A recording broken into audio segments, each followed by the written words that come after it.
Hello and welcome to another edition of the Midlands Saturday Sports Special with me, James Brackpool. And myself, Paul Burrell. It's been a really busy week in the world of sport, both locally and nationally. Later on, we'll be hearing from Birmingham City boss Gary Rowett, who spoke to us at the Blues' first day back in training. But first, let's hear from Rick Cressman, who spoke to Gary James earlier in the week. Rick is the owner of Nalcott Hall, which will be hosting the Farm Foods Par 3 Golf Championship in a few weeks. And on a beautiful summer's day, Rick started off by telling Gary a little bit about the history of the place. I think the frightening bit now, Gary, is it actually goes back very nearly 25 years. We've actually just started my 25th year a few days ago. Yeah. I actually acquired the hotel out of receivership back in June of 1991, and it had sadly sort of been set up by a business expansion scheme encouraged company who unfortunately just didn't have enough money to financially back it properly, and so it went into receivership, and I came along and rescued the business and about 22 jobs that were here then, and set about trying to do something that I thought I could fix. And was that your background then? Were you originally involved in the hotel trade or the catering business? A little bit indirectly. I'd been involved in the interior design and construction business, fitting out a lot of hotels, restaurants, shops, office interiors, all sorts of interiors. And I'd lived in an oldie worldy 17th century house for quite a few years as well. So I'd got a big love of historic buildings, and I'd got quite close to a lot of people, as say in the hotel business down in London. Yeah. And overseas. I'd travelled out to Oman and to Dubai and had been involved in fitting out a number of hotels, so you got quite a lot of knowledge from people actually operating those businesses. And I guess I'd been fairly widely travelled. I thought I knew quite a lot about what I'd like to see happening in a hotel and restaurant business. And this opportunity came up. It was in an area I'd lived in all my life, and I just felt very, very passionately that this lovely place should be recognised as a very, very special venue in the Solihull and whole West Midlands area, hopefully even further afield. So does it come under Solihull or Kenilworth, or where officially are we? The postcode's a Coventry postcode. We're an interesting mixture, really. Yeah. We're about a quarter of a mile away from the border of Coventry, as far as councils are concerned. We're in the metropolitan borough of Solihull, by that little smidgen, and at the same time, we're actually we have our MP Caroline Spellman that's from Meriden. So yeah, we're kind of a confused spot, but I suppose again we're very centrally located to an awful lot of things around us, and part of the attraction was being, 10 minutes from Birmingham Airport and the National Exhibition Centre, and now the new Resort World, being 15 minutes from the city centre of Coventry Cathedral. Just 10 minutes down the road we've got Kenilworth Castle, 15-20 minutes from Warwick Castle, only a little bit more to Stratford-on-Avon. And so, you look around and you actually say then even from here to Colmore Row in Birmingham, half an hour. Yeah. So it's a lovely country house hotel and venue that is very accessible to actually an enormous amount of population. Yeah. And it's it's just been an interesting challenge to have it recognised as that special venue in the area. And we're going to talk about golf and the Par 3 Championships a little later on. But before we get on to that, what about the history of Nalcott? What was it before it became a hotel? Well, way back, it actually remained a private family house for over 300 years, from the time it was built in 1640 to 1964. It was in private ownership all that time by the same family. And then in 1964, it was actually acquired by a very famous machine tool company in Coventry, Wickman's. Yeah. And they actually owned it until 1984, when sadly Wickman's went into a period of some decline. They are still alive and kicking in a small way in Coventry, and it's a very, very proud Coventry engineering name, and they held it for 20 years and used it as a sort of international customers entertainment venue. Yeah. And then in 1984 it was acquired as a restaurant, and it stayed in those hands until 1988, so just a few years, and then, as I say, a business called Elegant Ways came along that was encouraged into being by government tax breaks for investors, and they acquired it and built 20 bedrooms, or 16 more bedrooms should I say, made it a 20-bedroom hotel, and sadly they opened the doors in April 1990 and went into receivership in August of 1990. So it then traded in receivership until I came along in June of 1991, and I've been wearing my tag ever since. Ever since, yeah. And as I say, next year will be my 25th anniversary. So, Paul, great to hear a little bit about the history of Nalcott Hall. They're fascinating places, isn't it? Oh, it's a beautiful venue. I've worked there a few times. I've never played the course, but I've looked at it, and it's always in pristine, well, as you saw, air condition. It's just great. And, you know, being a keen golfer yourself, Paul, have you played many local golf courses? A keen hacker, yeah. The problem with par threes is psychologically you think you're going to do okay, and then when you hit a 7, you start to think, I'd rather be playing a par 5 because at least I've got an excuse. But no, it's all good fun.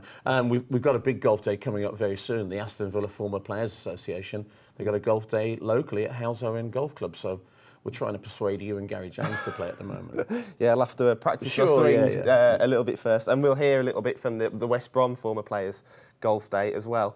But do you think there are, you know, quickly, enough golf courses in the Midlands? Is it accessible enough for the younger guys who might want to get into it? I think so. And you pass Shirley Golf Club at the moment, and they're £20 for Twilight Golf, and there's lots of offers going on. It's brilliant. I think there are plenty of great municipal courses. And do you think it's healthier for youngsters to perhaps start with the shorter par 3s than going? That's a good question. I just get out there and swing, and if you can get a couple of lessons, even better. And you playing off anything at the moment, Paul? What's your score? I'm actually playing with a handicap of all of my clubs at the moment, so I'm not playing as well as I should now. Fantastic. Thanks for asking the question, though. Now, it's common knowledge that a lot of retired footballers take to the greens upon retirement. We caught up with the Former Players Association at West Bromwich Albion on their golf day at Walsall, and reporter Tom Bowen caught up with former baggy Don Goodman. Yeah, today's an event that's been going for quite a few years now.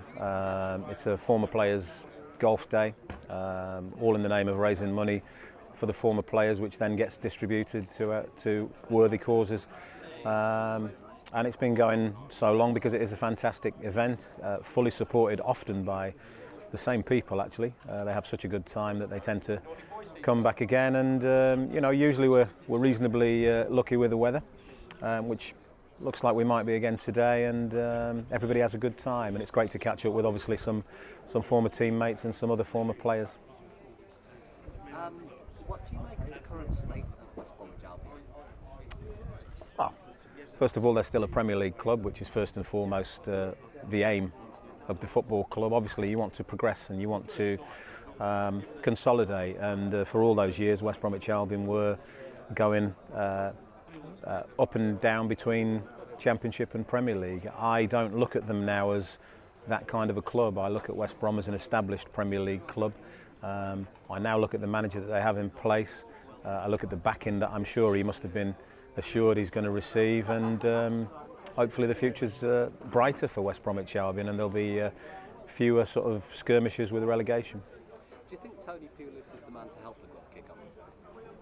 Well, he's a safe pair of hands for me, Tony, and he certainly was the one that, of anybody, if you could have picked anybody in the entire universe, the situation that West Bromwich Albion were in last season, to come into the club, stabilise it and stave off that relegation threat, then you would have picked Tony Pulis. Now, Tony wouldn't have taken the job lightly. He would have had certain assurances from the board about resources, etc., and support that he'll get from them. And he would have sought those assurances with a view to improving the football club and putting it on an even better footing, and I'm certain that he's got the ability to do that. In terms of the players the club have in the dressing room, what do they need to improve? Well, they need to be more consistent. I don't think there's any doubt about some of the ability within the squad, you know, but obviously there were certainly inconsistencies. They probably lost some games that they should have won, and maybe won some games that nobody expected them to. So it's about finding that bit of consistency for the squad, because they have certainly got enough talent to be at least a mid-table Premier League squad. The club have been strongly linked with Denver Bar. That's looking like it might not happen now. What other players could the club be looking at?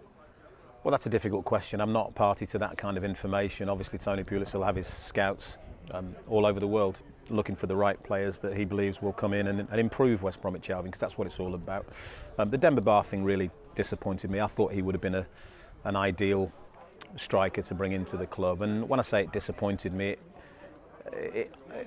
I'm disappointed with him really, because if you've got the opportunity to continue a career in the Barclays Premier League or go to China, when you already must be of a certain financial stability and footing, then I don't know. I'm not sure that playing in China will fulfil his footballing ambition really, and that's why I find that extremely disappointing. And you know, it's a shame really, because I think he could have done well at West Bromwich Albion.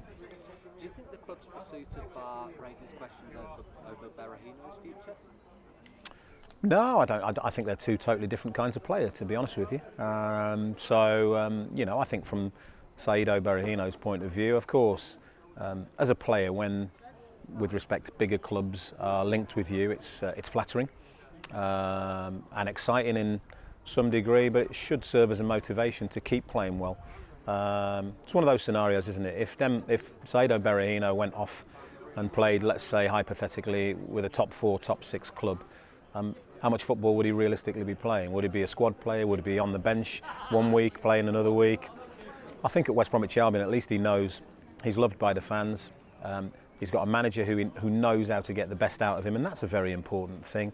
And so for me, in the very, very short term, at least for a season or so, he would be better served staying at West Bromwich Albion. The club seems to be looking for a striker. What other areas of the pitch do you think they need to strengthen? I mean, again, that's very difficult, isn't it? Because when you try and answer a question like that, you know, I'm not on the staff at West Bromwich Albion. I didn't see very many West Bromwich Albion games live last season, so I'm not particularly the most qualified person to answer that. But clearly they are in pursuit of a striker. I'm sure there's a possible defender on the horizon as well. That, you know, strengthening that defensive unit it's a foundation, isn't it? Your defence. They've already got good goalkeepers, so and they've already got some decent midfielders as well. So you know, up front and defensively. But again, like I said, it's just from the outside looking in. What do you think will happen next season? I just think that they will improve. I just think they'll improve their league position. I think they will be comfortable. I don't see them in any kind of a relegation fight. And you know, with a little bit of luck and a following win, they showed just a few short seasons ago that. So great to hear from Don there, and we hope he managed to get round the course successfully. Paul, quick quiz for you, mate. I was speaking to someone about Don Goodman during the week, and they told me that his barber? They forgot that he played for Albion as well as Wolves. Of course, with distinction. Yes, well. Absolutely, yeah. So I thought I'd ask you, how many players do you know that have played for both West Bromwich Albion and Wolverhampton Wanderers? Well, straight away, the man in the news this week, Thomas Cusack. I'm going to try and get you up to 10. Oh, you have no chance. If you'd have said Blues and Villa or Villa and Albion. I've got an esteemed There's a fullback here called Andy Johnston, I think. Not John. Yeah, Jono. I'm not sure. Tony Lang, possibly, goalkeeper. Is he one of them? Bobby Gould was a manager. Yeah. Did he play for them both? I think Bobby Gould did. Oh, wow. Yes, he did. Yes, he did. Yeah. Okay. Yeah. Most of them, I would say, were probably back in the 50s and 60s. Bully, of course. I was going to say Bully, of course. People often forget that. Yeah, Bully's they do. Jolie and Lescott. Yep, there's another one. It's a strange thing between the Baggies and the Wolves fans. They hate it when one of them goes the other way and vice versa. But it's football that people are in and living. It happens, doesn't it? Yeah, it does happen, and it's strange when it does happen between Everton and Liverpool, Spurs, Arsenal, Blues. It is very weird to see, isn't it? But don't try and distract me, Paul. You're Do you on remember 5. when Sol Campbell went to Arsenal? No, I can't get up to 10. You can't get up to 10. Give me a couple of famous ones. ones. Chuck some names at you. Cyril Regis. Oh, of course, yeah. Wow. Who else have we got? Famous ones on here. I've got Keith Andrews. Oh, good footballer too. Nigel Quasi. Yeah. Andy King, Ray Crawford. So much easier with the answers in your hand, isn't it? I said Jason Roberts. Jason Was Roberts, another one. Andy Gray. Another one as well. Andy? That's what I've been told. Yeah. Wow. Yeah. I don't remember him in a West Brom shirt. Yeah. The Andy Gray? I believe so. Yeah. Okay. Yeah. But you know, Paul, I trust you. You scored 5 out of 10. A valiant effort anyway. 3 more than I thought I'd get. Congratulations. Well, that's it for part 1. Join us in part 2. We'll be hearing from Birmingham boy Tommy Langford ahead of his first title fight in Dublin later on today.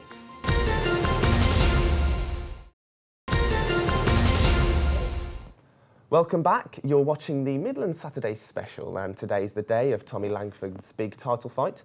Tommy fights for the WBO Intercontinental Middleweight title, it's quite the mouthful, against Mexican Julio Cesar Avalos. And a couple of weeks ago, I went and spoke to our local lad at his gym in Hall Green.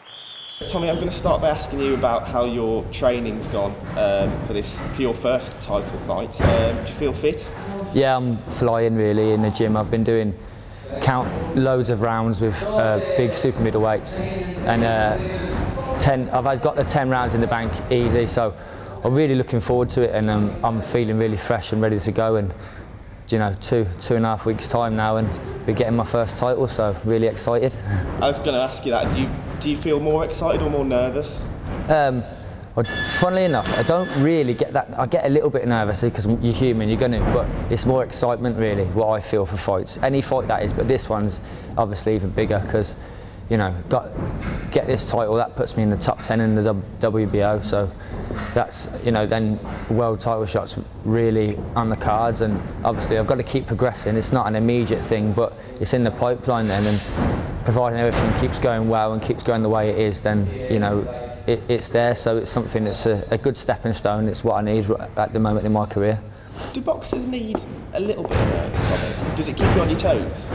Yeah, that's like, I don't really get nervous until the sort of day of the fight or the day before when you go into the venue for the weigh-in and stuff. Get a little bit of nerves. That gets you, like, keeps you sharp and gets your mind ready. But I always sort of transition it into like excitement really. Like if I get that feeling, I know I'm ready. So it's not something that puts me off ever. And this is surely the biggest fight of your career to date, isn't it? Yeah, 100%. I mean, obviously my first title fight. So I've done supposed to have done a scheduled 10 rounder before. I managed to knock him out in 5, so that was brilliant. Been looking to do the same in this one, but yeah. So first title fight, it's a big deal to me. Like I said, puts me up there in the rankings, and so I can push on towards the top lads in the division, which is where I want to be, who I want to be mixing with, and who I want to be fighting. And yeah, I'm just really excited for it. Can't wait. I've done a bit of research on you, Tommy, and a lot of sort of online articles are describing you as a top prospect. Does that put any pressure on you, or do you relish having that tag? It used to a little bit when I first turned pro, and when I first had my first fights with Frank Warren and stuff. Like it was a little bit of pressure because you knew you were supposed to beat who was in front of you.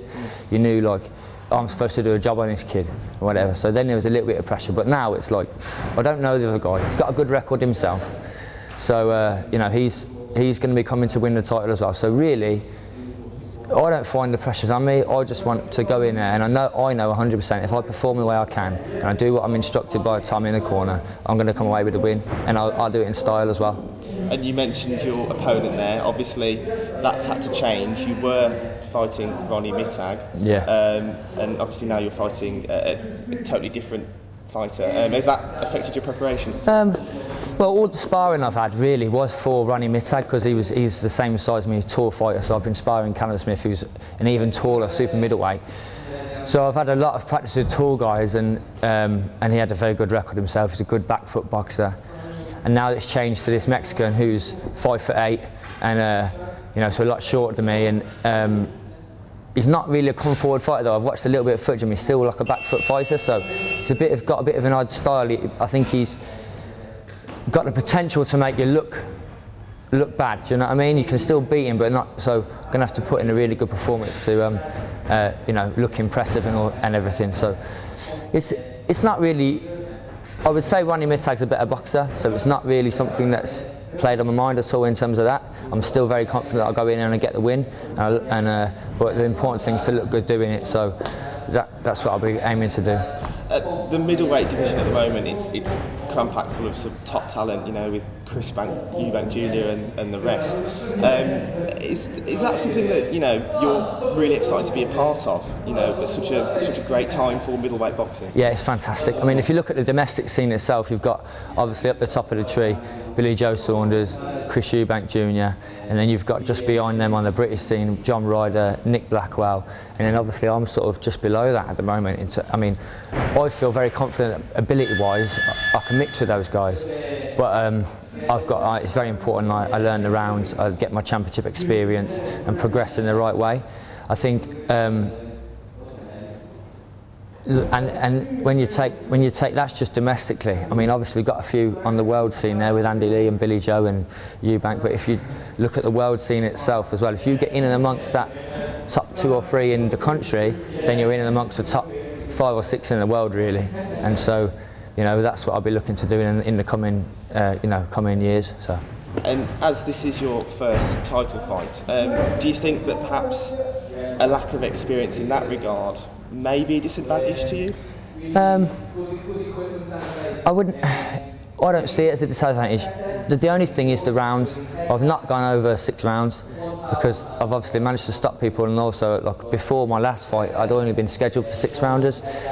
But I know 100% I can do the rounds. I'm flying, I've always had a big engine, always been able to put a lot of punches in the tank, and I've got a lot of reserves there, so it's not anything that I'm nervous about. I've been in sticky situations before in fights as an amateur, and as, you know, not so much as a pro, but as an amateur, and I've pulled it out the bag and done what I had to do, so I know I've got it in me to, you know, whatever's put in front of me, I can beat it really, so I'm very confident. And Tommy, you'll know better than most, how healthy is the Midlands boxing scene at the moment? Very good. Obviously we've got, you know, Frankie Gavin really at the top of the tree in the Midlands, and, you know, unfortunately just come up short to Kell Brook, but, you know, British and Commonwealth champion, and I expect to look at, you know, getting back to the world scene, or European at least.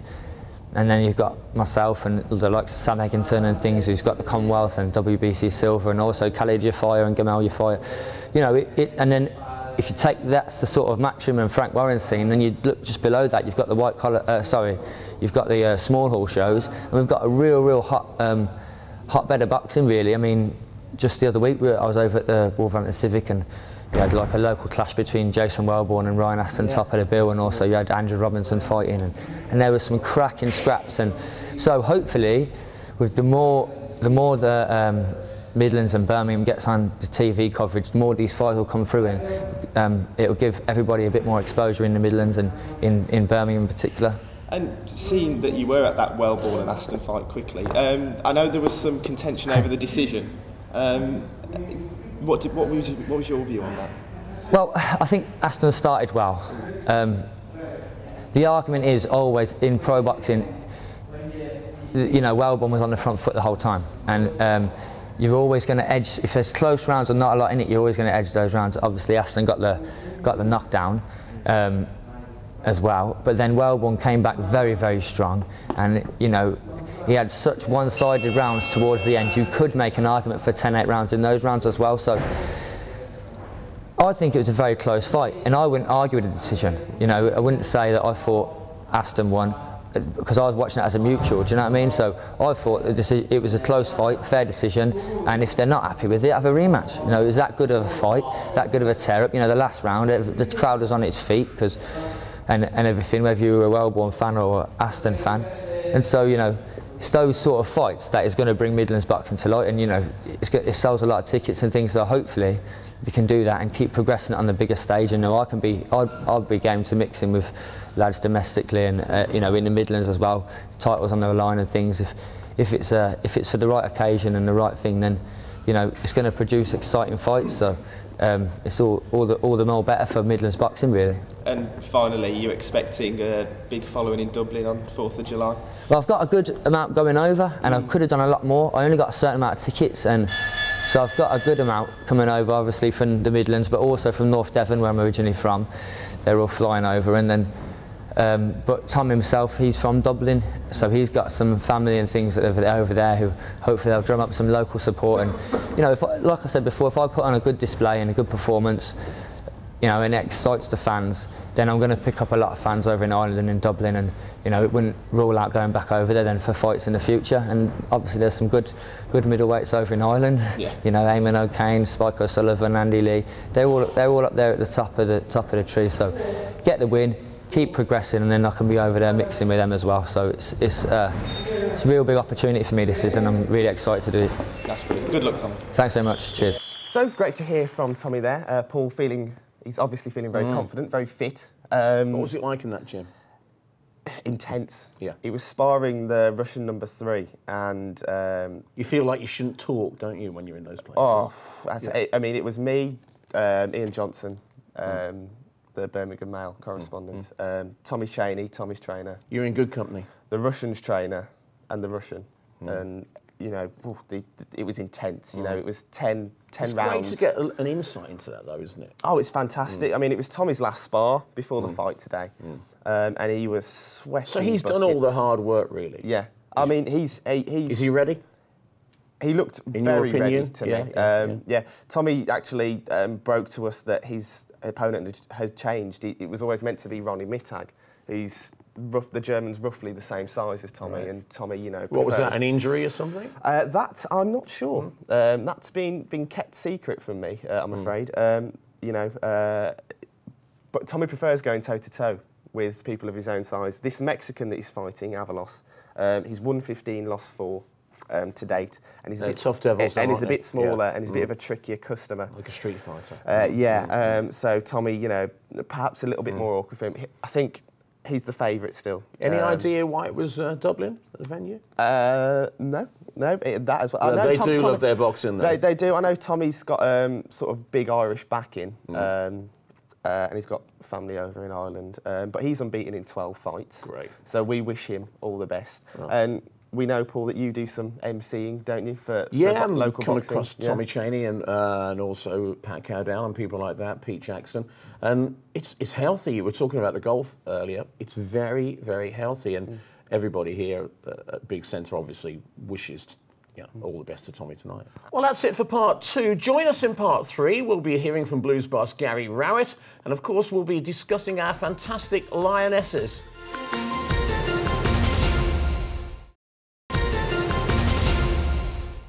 Welcome back to the Midlands Saturday special, and before we begin to talk about football, a little bit of cricket first. And during the week I spoke to the T20 project manager at Edgbaston Stadium, the home of the Birmingham Bears, Alex Perkins. Alex, do you think that winning the T20 trophy is that a real significant boost for the club and for Edgbaston? Yeah, absolutely. I think it is. It does obviously help. I do think that winning the trophy from a marketing point of view off the field gives us something great to shout about. We use the trophy quite heavily on a match day as part of the experience, so supporters can come and have their picture taken with it in the dugout on match days. We parade it around the outfield at half time.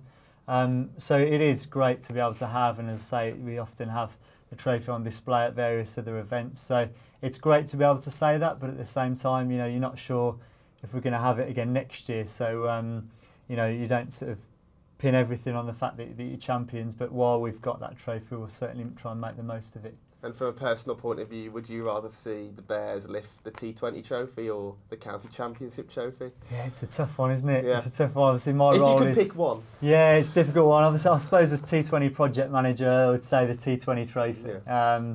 I think for a lot of cricket fans, the County Championship, as Test cricket is the longer format is seen to be the ultimate, but I think T20 has sort of come out of nowhere over the last 10 years, and now there's certainly an audience that would prefer us to win that one. And have you managed to get your hands on the trophy? I have a couple of times, yeah. I haven't dropped it as yet, which is good, but no, it's a heavy old thing, but no, it's good. How much did the recent ODI series against New Zealand, how much did that really sort of boost the profile of cricket in the country for the summer? Because the international team, I think it's fair to say, was struggling for a while in the ODI format, weren't they? And obviously that series has just brought it to life again. Yeah, definitely. I think it's very well, not very easy, but it's very quick that the public can quickly re-engage with cricket again. And I think credit to the England guys, they've absolutely done that with the way they've played the game. And people talk about there's a brand of cricket, but the England team have played an aggressive game. They've played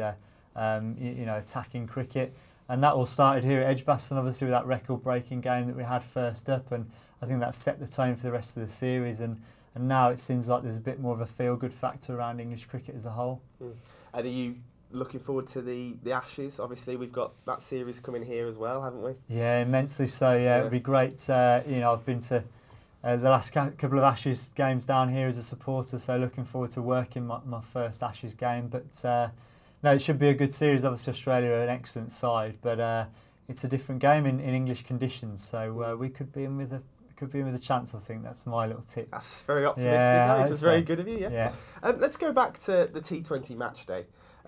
Logistically, I don't think a lot of people will appreciate quite how much work needs to go into it to make it a successful evening's entertainment. Could you just shed a little light on, what exactly needs to happen to make it successful? Yeah, I mean, there's a lot of elements that need pulling together, and a lot of departments around the club that really sort of have to work hard and bring that together to put on a good showcase. I mean, it's everything from catering facilities to stewarding, media to sort of audio visual around the ground, ticketing, membership. A lot of those elements have to come together. So it's important that we liaise across the board as a club with different departments and make sure that everyone's pulling in the same direction, if you want the cliche. But it is certainly a decent operation, a big operation to pull off. But there's a lot of guys that have been here a lot longer than I have that have obviously done a great job over the years, but I think it's something that we do well on the whole. And does that take quite a large team to come together and make it work? Yeah, I think different teams in different areas, so people focus on their own areas, so as I say, catering, stewarding, ticketing, memberships, marketing the tickets. We have specialist people who look after their own areas that help to bring it all together for the final product. And I guess perhaps this entire summer is building up to finals day for you, isn't it, Alex? Are preparations already underway? Yeah, absolutely. Tickets selling well for finals day as well this year. So year on year we're seeing that event really grow in terms of popularity. I think it's one area where we really do it well in this country is finals day. I think it's a great day. But yeah, I mean, it seems to be coming around pretty quickly, but we're in a good position, and hopefully the Bears will be there for a second year on the trot. Certainly, and we are approaching the end of the show. I know you are a Villa fan, Alex, and I just want to offer my commiserations after the FA Cup final. Have you recovered yet? Just about, yeah. I'm using pre-season sort of a mourning period, if you like, but no, I suppose I'll be optimistic as ever on the first day of the season, but if you can't be optimistic then as a football fan, when can you be? Great to hear from Alex there, and we wish the Bears all the best today against the Leicestershire Foxes. Well, on to football now. Now, local teams are returning from their summer holidays already and being put through their paces in pre-season. Earlier in the week, we visited Birmingham City's training ground, West Hills, on their first day back in training, and we spoke to the gaffer, Gary Rowett. So, Gary, it doesn't seem 5 minutes since we finished last season. A great place to finish in 10th. Did you manage to get much time off and actually switch off before we come back to training? I think it's hard to switch off completely. You do get a little bit of time. I mean, I've had a couple of nice breaks with a family. Yeah. And I think it's important that everybody needs that when you've been working solidly for 9-10 months. Particularly last season with a playoff final, we only had about 4 weeks off. Yeah. So again, it was quite a short summer in terms of what we get. But you're always on the phone. You're never a yard away from a problem or a potential deal.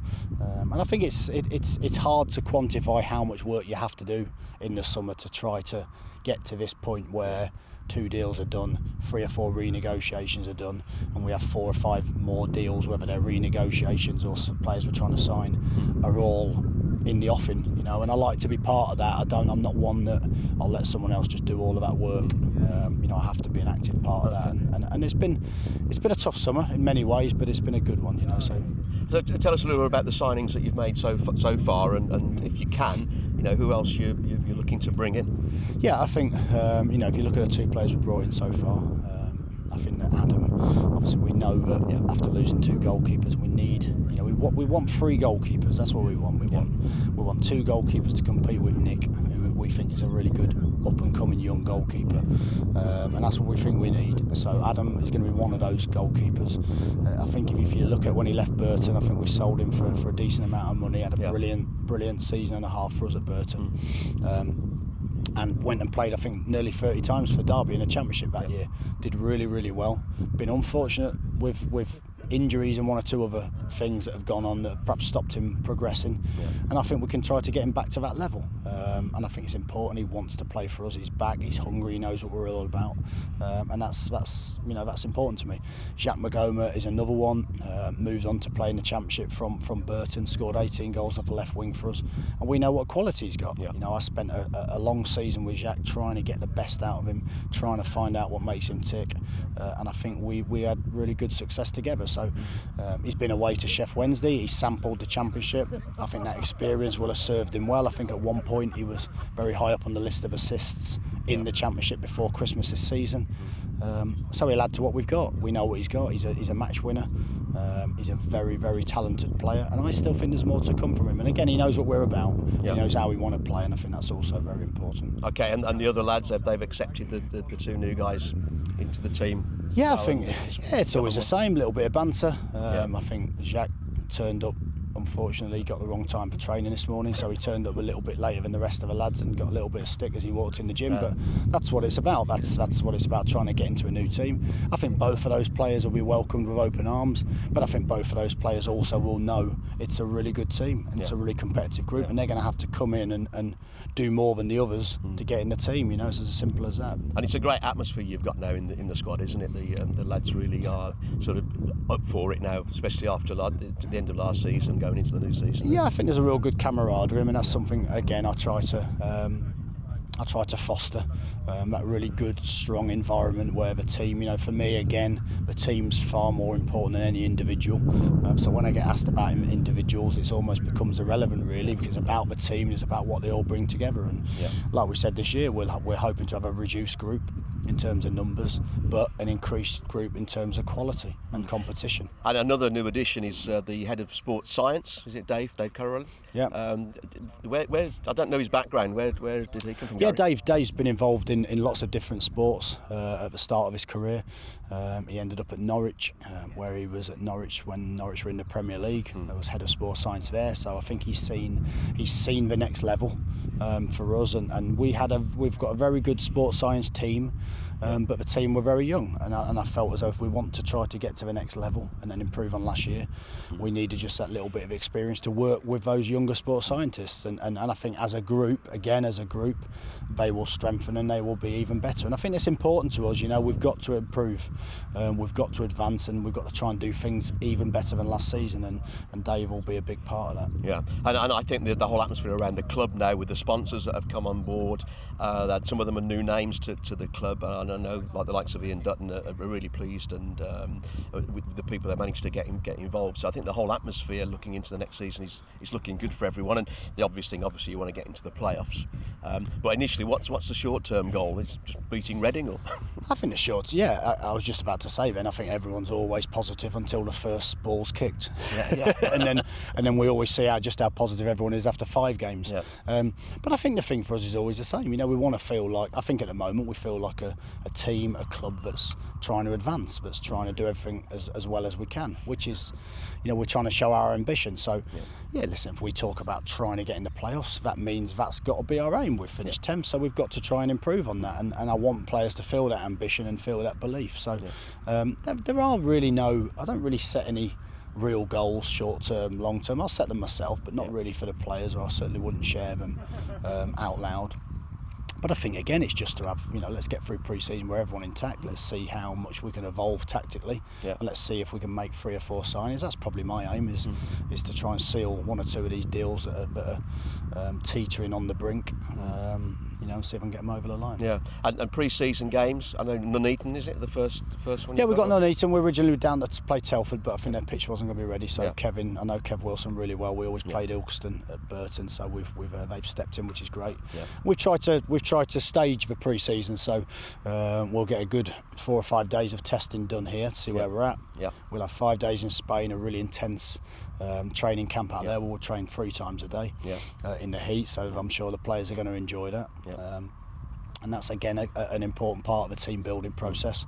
When we come back, then our games are then tiered, so we start off against Conference North opposition, and we play Conference opposition, then we play. And great to hear from Gary Rowett there in pre-season already. He loves it, doesn't he? Oh God, yeah. He loves it. It was a very humid day, and a few of the lads were suffering after what is a well-deserved holiday, I imagine. Blues made a couple of signings. They've got Kuszczek in, one of your boys for Wolves and Albion. Yeah, thank you. Need I remind you already? And Legsdins. Yeah, well, he started off at Blues, then he went elsewhere, and he's come back. Obviously, sees more of an opportunity now that Doyle and Randolph have gone. So, yeah, his heart's at Blues. I know that.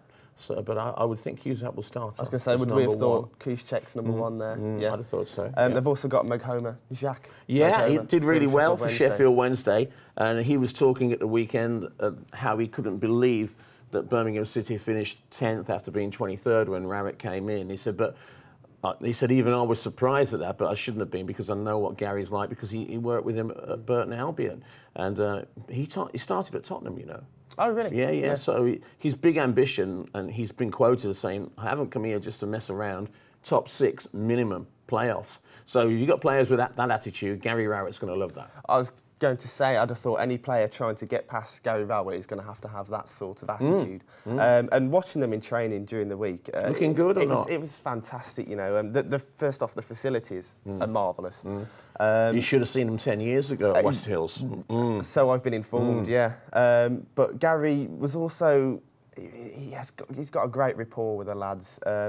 Whenever they were training, if they make a mistake, it doesn't matter. Let's get on, let's move on. The lads feel relaxed, they feel comfortable, but you also know who's the boss there. Yeah, he's got that balance, Rowett. Yeah. You can sometimes try and be too matey with players, then all of a sudden it blows up in your face, but he's got the respect, he's done it as a player at a high level, and, good luck to him. And the honeymoon period is over. This is it. This is Rowett's full season at Blues. And we've got high hopes for them. Yeah, sure. Let's move on to Villa now. Fabian Delph is apparently nearing the exit door after only would be a shame. Signing a new contract during the season. 4-year deal. Yeah. 10 million is the reported figure to go to Manchester City, who are obviously trying to fill their homegrown quota. And in this day and age, I think Manchester City are getting him on the cheap if they get him for 10 million. Oh, yes. Yeah. And I would be surprised that if Randy Lerner would allow that to happen, but it just makes you wonder how hands-on Randy is. And it's frustrating for Tim Sherwood. Well, you look at the money that's been thrown at Sterling. They've had a 40 million bid turned down. The reports that they might go in with a third at 50 million. Is Sterling 5 times better than Delph? No. Absolutely not. No. He plays well for England. He's made that England breakthrough. And I don't know. It's strange times for Villa fans at the moment because Benteke and Vlaar, no one's quite sure, although I think the latter will certainly go. And as I said on the show last week with Gary, I mean, Benteke, the Villa fans really want him to stay, obviously. Linked with Idriss Gueye. From Lille. Flown in, apparently, for talks. And to check out the training ground, see if it's good enough for him. Yeah. Tough tackling midfielder. Something they need? It might be if Delph goes. That's all I'm saying. Cleverly decided not to stay, didn't he? And I mean, Sherwood's got his work cut out. And just like I was just saying about Gary Rowett, the hard work starts here. This is your season now. Absolutely. Let's move on to West Bromwich Albion. Apparently Georgios Samros is heading for the exit door. Maybe he'll go to Wolves and he can be another one of my... That'd be nice for you, wouldn't it, Paul? Yeah, perfect. Albion also linked with Ricky Lambert and Charlie Austin. Both of those fantastic acquisitions they would be. I'm surprised Liverpool didn't use Lambert as much as they should. With Charlie Austin, Is he looking for bigger fish? I don't know. No disrespect to the Albion, but I think if he goes to the Albion, gets all that fantastic supply from Berahino and the brilliant managership of Tony Pulis, that'd be a great move for Charlie Austin. But they're clearly offering, well, looking for extra firepower, the Albion. Let's hope Berahino stays as well. Let's move on to Wolves now, linked with Connor Cody from Huddersfield Yorkshire, for $2 million, and fits Kenny Jackett's bill, doesn't he? He's young, he's English. Yeah, and Kenny Jackett knows that football league, if you like, you want to call it Championship League 1, League 2. He knows it inside out. He's nobody's fool. He's been around Watford and Millwall, and it really knows the score. And when they eventually do go back to the Premier League, it might not be this season, they're going to be ready. But there are high expectations, aren't there? Oh, of course.